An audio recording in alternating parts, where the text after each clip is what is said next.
Tawag dito, kumusta ang experience mo na may direct ni San Joel Lamangan sa Sisid Marin? Sobrang grateful po ako na na-direct ako ng isang batikan na director. Medyo kinakabahan po nung una, pero nung mga second day taping na namin, medyo okay naman ako. Pero napagalitan ka ba niya? Alam mo naman si Direk, talagang nagagalit siya, nagmumura. Sobrang pagalit po, sobrang lahat-lahat. Pero po, okay lang naman po, para rin naman po sa akin yun. Ano natutunan mo sa kanya? Sobrang dami po, sobrang galing ni Direk Joel, sobrang nailabas niya po yung acting ko talaga. Tapos, binuhos ko rin po naman lahat talaga yung lahat mga kumakaya. Sa palagay mo ba parang isang malaking bagay na isang Joel Lamangan nag-direct sa'yo para sa karir mo? Parang gano'n? Sobra po. Dati po pinapangarap ko lang po si Direk Joel na mai-direct niya po ako. Ngayon ito natupad na. Thank God po ako kasi parang kompleto na yung pag-artista kasi direct na ako ng isang Direk Joel Lamangan. Okay. So, kumusta kayo ni Julia dito sa pelikulang to? Hanggang saan ang ipinakita niyong love scene? Actually po, binuhos na po talaga namin lahat. Lahat na po talaga. Kasi Direk Joel, nagtiwala na lang po kami kay Direk Joel na gagawin namin lahat. Talagang binuhos na po namin lahat. Wala na po kami itinago. Yan, hanggang saan yung pinakita niyo? Nag-frontal na po kami ni Julia dito. Meron? Meron po kasi lang hindi daw po yata naprubahan po eh. So ganun kayo kapalaban sa pelikulang dahil Joel Lamangan? Oo, sobra po. Talagang binuhos po namin ni Julia lahat. Na-develop daw kayo sa pelikulang to, totoo ba yun? At least, dati before pa naman po bago kami magkatrabaho ni Julia, magkaibigan na po kami, nagkakasama sa gimikan. So, nung nagka-excite na po kami, parang wala na lang po sa amin. Kasi magkaibigan naman ako dito nung before the Sisid Marino. Okay.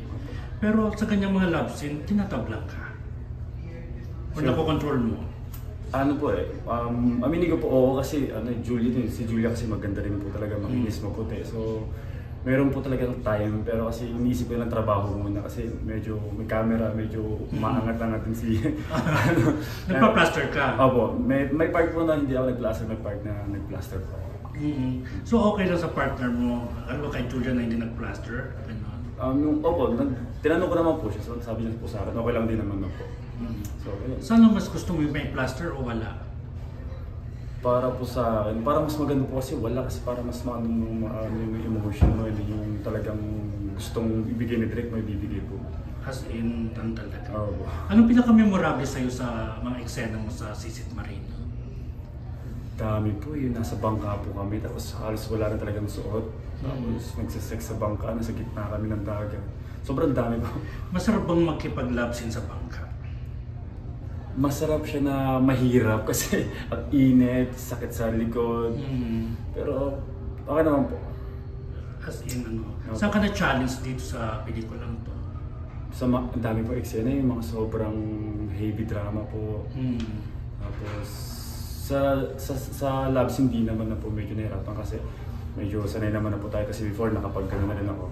And then yun lang po, yung mga heavy drama lang po talaga na tapos kailangan mong ma-meet yung gusto talaga ni Direk Joel. Saan ka nahirapan ng eksena? Yung first day po yung sobrang iyak talaga, heavy drama, yun po yung pinakahirap. So nahirapan ka umiyak? Noong una po, kasi parang tagal ko po kasi hindi umacting na nahimik before pandemic, tapos 3 years, 4 years po yata ako na nahimik. Tapos biglang nag-Direk Joel Lamangan, so parang kinalawan ka? Oo, kinalawan. First day po talaga, nung una po talaga, susuko na dapat ako Then, kinausap ako na Direk na kaya mo yan, sabi. Sobrang bait po talaga Direk, sobrang galing po. As in talaga? Pero tawag nito, bakit kailangan na yung panoorin itong Sisid Marino? Para po sa akin, sobrang ganda po nitong Sisid Marino na to. Sabi nga po ng mga ibang mga kaibigan ko na po yung trailer, parang siyang hindi pong Viva Max, pang international po talaga siya. Kasi sobrang heavy drama, may comedy, may papakapulutan ka ng aral family, sobrang ganda po. Sabi mo kanina nahirapan ka sa mga pag-iyak sa mga drama. Ano mas mahirap sa'yo? Mag-drama o mag-ubad? Mag-drama po siguro. Kasi hubad madali na lang po para sa akin. As in, okay lang. Pero John Mark, ilang taon pa binibigyan mo sa sarili mo para sa karir na ito? Siyempre parang sa'yo, nabanggit mo sa akin parang sana may mangyari na, sana tuloy-tuloy na. Parang gano'n. Ilang taon pa binibigay?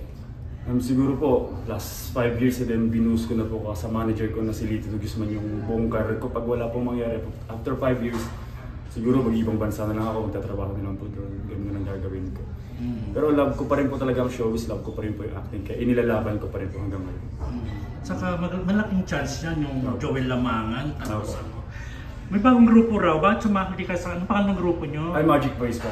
Oo, anong gagawin ng Magic Boys? Ayun po, para po kami yung bagong henerasyon ng maskulato. Sexy, sexy keep-up po kami, parang ganun po yung team ng grupo namin. Parang nakita ko, parang kinuha na kayo ng Viva, tama ba? Opo, kinuha po kami ng Viva and then meron na po kaming dalawang song, na original song po ng Magic Boys. Anong title?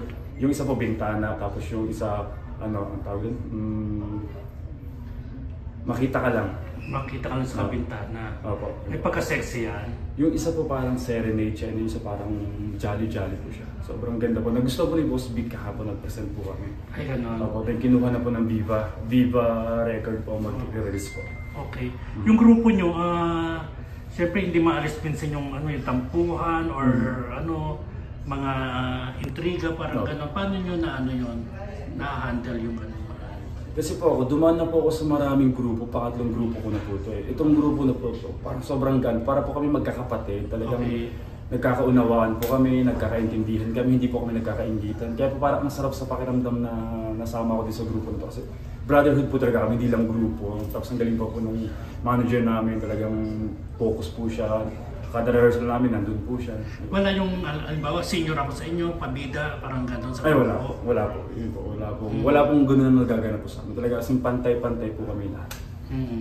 Hanggang saan ang ipapasexy ng Magic Boys?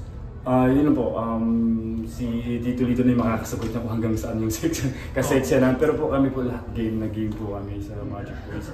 Then po yung mga kagrupo ko, ang gagaling kong sumayaw, gagaling kumanta. Sobra po.